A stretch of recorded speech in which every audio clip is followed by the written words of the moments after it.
What's up, YouTube Jersey heads? I got a couple pickups. I'm gonna show you guys, and I got a NBA Revolution 30 Swingman jersey and a huge grail of mine. I'm gonna start you off with the NBA Swingman jersey, um, and that's gonna be my LeBron James Adidas Revolution 30 jersey. Um, I got this off eBay from a guy that goes by, I think it's Full Moon Jerseys is his eBay name, username. He sells these brand new for like $44.95. I bought from him before, you know. I'm definitely glad I bought this from him because I would not have gone to the mall and paid $90 for this. I mean, I know Adidas and Nike doing this crap too now. They claim this lighter material, you know, it absorbs sweat and it's supposed to help you be more durable and quicker and all that, but I just think they're saving money on it or something because to me it feels cheap. I mean, it feels like you can rip it apart, but when I pull on it, I mean, yeah, it's pretty strong, you know.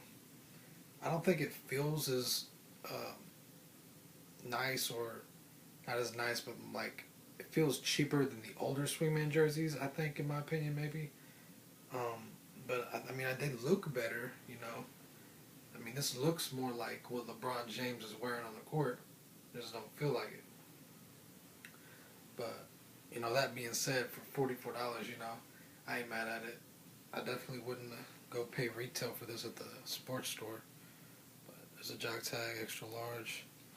Then you got Miami Heat stitched on the number 6 with that new Revolution 30 look to the numbers. James single stitched. Of course, that new look on the big 6. Can't go wrong with the LeBron James jersey. I mean, in my opinion, he's the greatest, by far the greatest player in the league right now. Um, you know, that's not only scoring wise, but overall. I mean, in my opinion, he could surpass Jordan when it's all said and done, as long as, you know, he keeps playing the way he does, and that he's still young, so he's still got so much more to play, and his points are way up there, you know.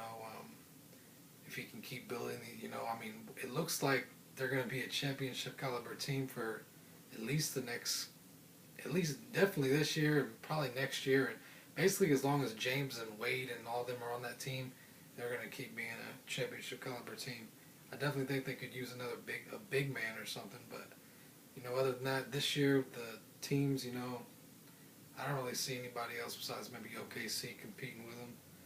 But you know, definitely uh, gonna be, in my opinion, I think he's gonna end up being the greatest of all time, especially if he can get him some more championships. Because even if he does break all these records and surpass that, I think the Jordan fans argue, which I'm a Jordan fan too. I think the argument is gonna be, well, he didn't get as many championships, but I think if he can at least get 3, 4, I think at least 3 or 4 in his pocket, you know, I think he'll be up there in that talk. If he can get 4 or 5, you know, he's definitely gonna. I think he could definitely be okay. Yeah, he's better. He's the greatest of all time. But especially if he can three-peat like Jordan did twice. I know a lot of Kobe fans and people compare Kobe to Jordan, but I mean,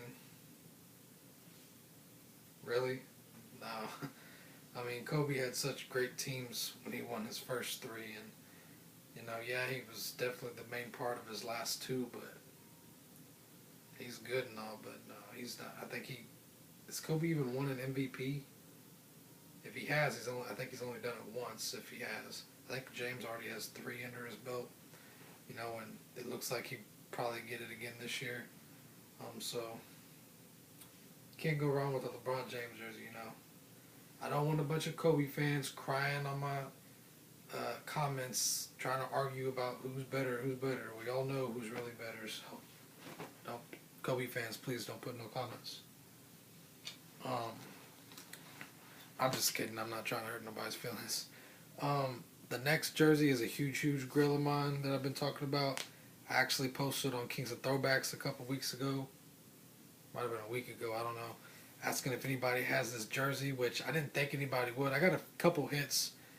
Shout out to you guys that uh, told me to make an offer on yours, but I almost did it. It's just they were too big, and literally that same night that I was talking to you guys, I found my size on eBay, which I was shocked. Um, so I went ahead and picked it up. Of course, I'd rather have the white one of this, the All-Star version, but when you find this jersey, if you want, I mean, if you're a fan like me of not only this team but the player too, you go ahead and pick it up and find your size because you probably ain't gonna find it again. I'm still shocked that I found this. That's my powder blue Kansas City Royals Bo Jackson jersey. I still got the tags on it even. 1989.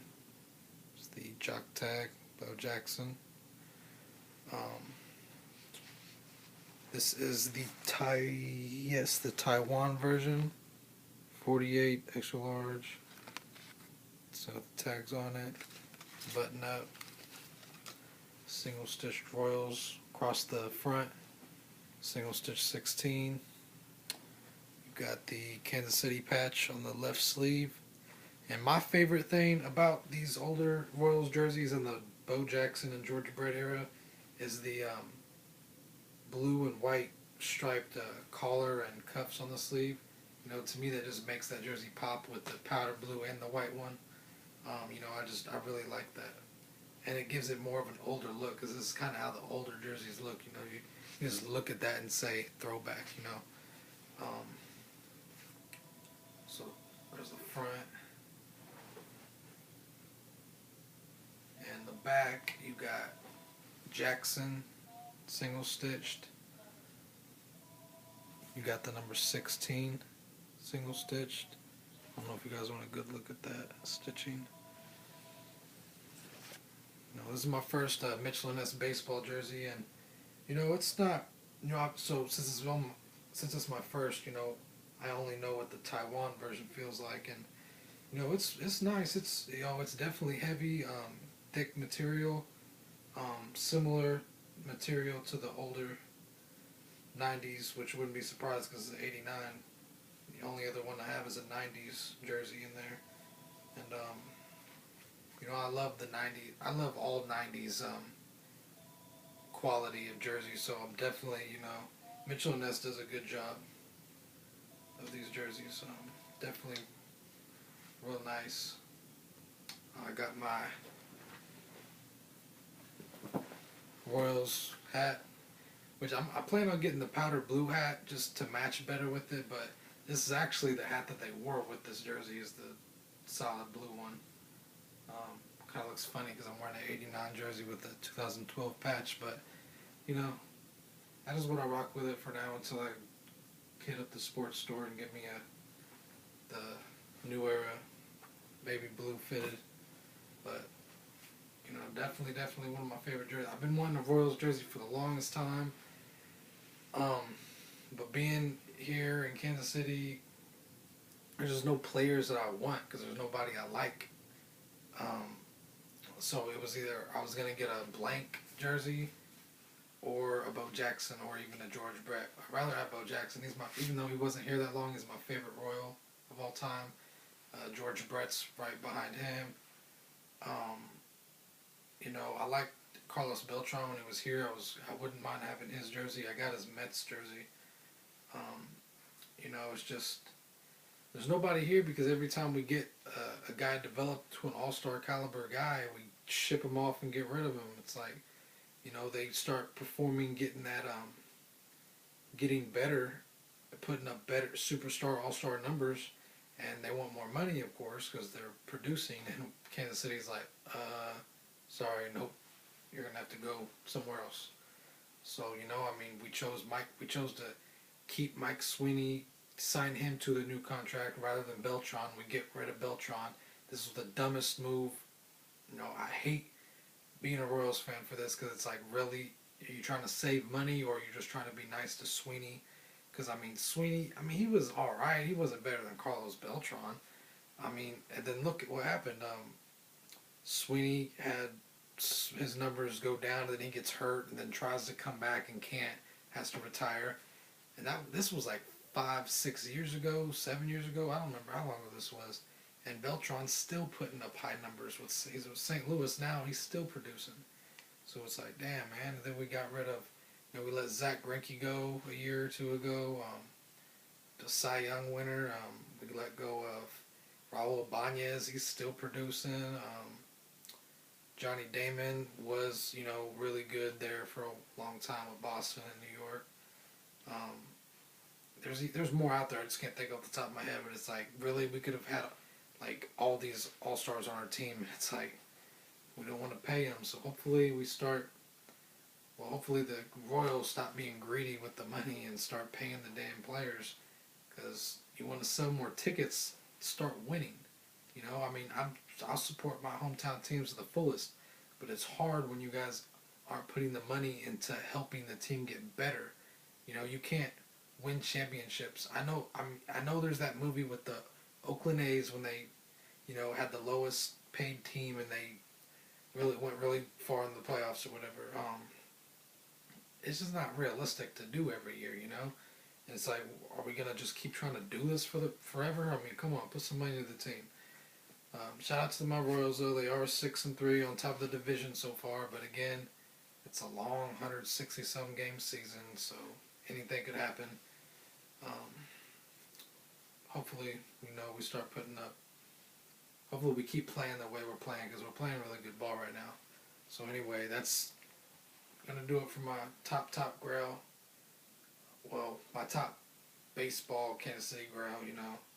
Probably top 5 in my collection, definitely. So that's gonna do it. Shout out to all my subscribers. If you haven't subscribed, subscribe. Shout out to the pages on Facebook. Hometown Fitteds page. Shout out to the Kings of Throwbacks and everybody on that page. Again, if you haven't subscribed, subscribe. Thank you. Peace.